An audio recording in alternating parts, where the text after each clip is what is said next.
Hey, welcome back everyone. This is Bill. I'm that expat prepper that lives in the Philippines. Today I think I'm coming to realize we are basically at World War III. It's just not official yet. I think every government in the world is obviously increasing their military budget and they're preparing for war. I hope it doesn't happen, but I think it's the first time in my experience, and I'm mid 55, so I don't know about a lot of you younger folks. You really have no idea what's probably coming. But if you talk to your grandparents and maybe your older parents and ask them what World War II was like, even in the United States where there was no actual conflict, it was not a fun time. And if you're not preparing now, I don't know what to tell you guys, really. I mean, you can have all the money in the world, but if you're stuck in martial law or you're stuck in lockdowns or military actions happening where you're at for whatever reason, you're going to be lacking. And I've always said this, and you can go back through all my videos. At the minimum, if you stockpile food that has a pretty decent shelf life, you're making money just on the cost of inflation, which has not gone down. It just keeps going up, okay? You guys know the cost of everything and the service you get for those costs is not a good deal. You're paying more for less. Even if you're paying for the same price for something, if you look close, you might see that it's not the same weight or it's not the same amount. If you're in the US and you're being taxed, you know that's hasn't gone down. It just continues to go up. And, you know, recently in the U.S., it's insurance enrollment time. So everybody's talking about the new insurance plans, which have gone up. And you know what? If you look at all the fine print, the things you can get with that insurance has gone down. So, yeah, you know, I think everyone needs to stop. And if you're not preparing for at least 90 days of food, water, shelter, be it maybe your secure house, your location, regardless if you're in a war zone or not, or near a conflict.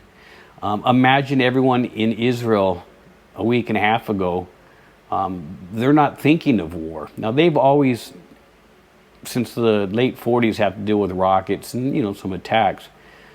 But what happened there just caught people off guard, right? And people just sitting in their home minding their own business were killed. They just weren't ready. And I have a feeling that all the non-combatants in Gaza, they really weren't ready, right? I don't know, they're already been limited by Israel for years on the amount of foods and stuff they have, but they're cut off. They have no water, no electricity, no fuel, no gas, likely no food and medicine, and they're constantly under bombardment. Right or wrong, I'm just saying, the normal people there are living hell on earth right now. And at the time of this video, Lebanon hasn't got involved yet. Hezbollah has a little bit, but they've always been tossing rockets over the fence. So we'll see how that goes. The U.S. is going to get more involved. And let's not forget this last week's atrocities in Israel and Gaza, that the Ukraine-Russian conflict is still pretty heavy. And I don't even know what normal Ukrainians do anymore after, you know, 570 some days of war. That's got to be hell on earth for them as well. You know, try to get up every day and go farm a field and hope that it's not mined, right? So it's my message to you today is, you know, some of it's based on my anxiety, which, you know, if you don't have a little bit of anxiety, you're not paying attention to what's going on.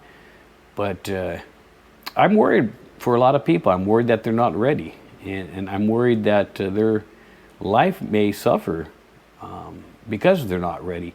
Do not expect to have all the things you're used to. Heck, I think right now you've already discovered that you can't get all the things you used to get, or if the things that you liked are there, they're priced out of your normal budget anymore, and you're swapping it out with, you know, maybe a less favorite item. And remember, it's not just about food. It's about shampoo, hygiene products, tools, solar, if you can do anything solar. I have a feeling that if this does become an official World War III, and I think it's going to be declared, you know, I'm surprised it hasn't, to be honest with you. It may touch the U.S., right? Regardless if it's an actual military attack, you got enough of a mix of population in the United States to cause enough serious havoc, right? Just look at the rallies for pro-Israel and pro-Gaza going on throughout the United States.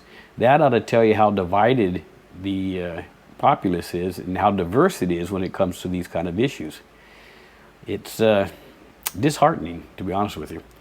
But out here in the middle of nowhere, it will still affect me, right? If Lebanon and Iran get pulled into war with the United States or Israel, you know that's going to affect gas prices, which are crazy as it is. And you know it's just going to make it insane. I mean, you got to wonder who's not at war at a certain point, you know. So when it officially has that newspaper that says World War III, the only way that's going to happen in the United States is if the U.S. is attacked or the U.S. attacks something like Iran or Lebanon. And don't think that's out of the possible realm of what could happen. So I'm sitting here in my pantry today. Now, I've gone gangbusters the last 5 days. You'll see some of the videos. I got a lot of stuff coming in. I'm increasing my hygiene stock, you know, my detergent stuff, my bleach, my stuff. You know, I just ordered, 4 boxes of 300 meters in aluminum foil to add to my stock. I'm just budgeting a little extra this week, in the last few weeks, to increase my preps.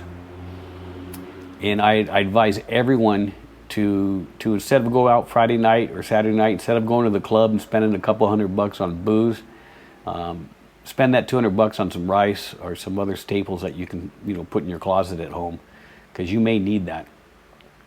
I hope I'm wrong. You know, as a prepper, I prepare because I feel the need for it, not just anxiety. You know, that old Boy Scout in me. I feel that I want to be ready in case something happens, whether it's a medical emergency or financial crisis, even if it's a personal financial crisis. If I didn't have any money coming in right now, I would still survive 90 days, you know, 200 days more. Just because I have stock of things that can cover that long of a period. I don't have debt, and I have income with the water shop to cover things. So the reality is just on my stocks alone, I'm good for 3-4 months minimum, you know.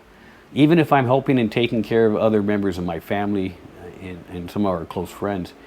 And it gives me comfort. It gives me great comfort knowing that I'm as prepared as I can be within my budget, which is actually a pretty decent sized budget I put towards my prepping.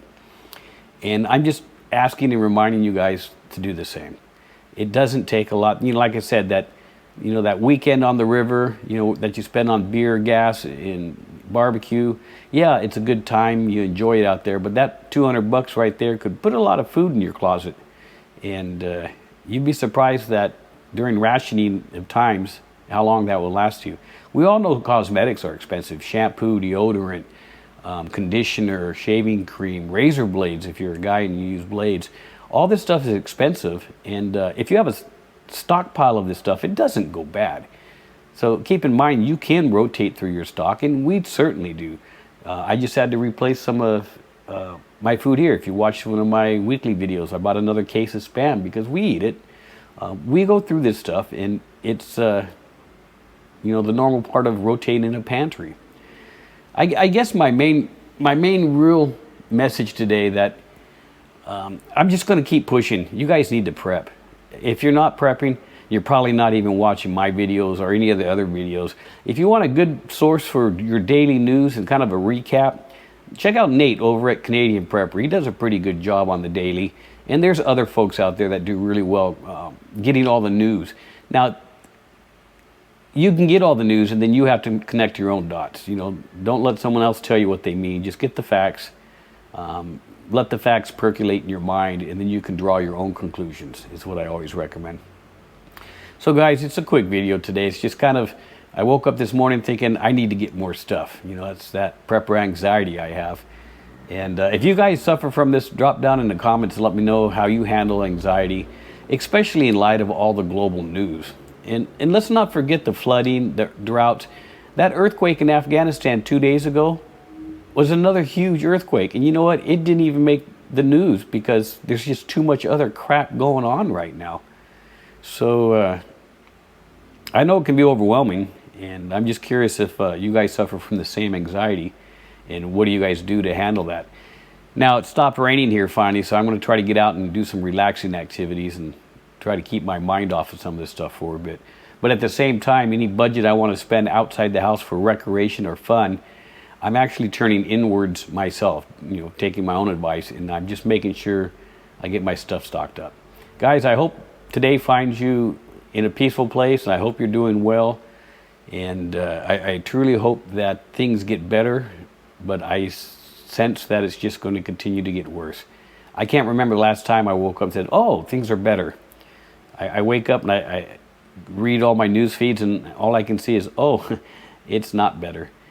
And yeah, the U.S. is probably going to have a very odd awakening for the general population not too far off from now.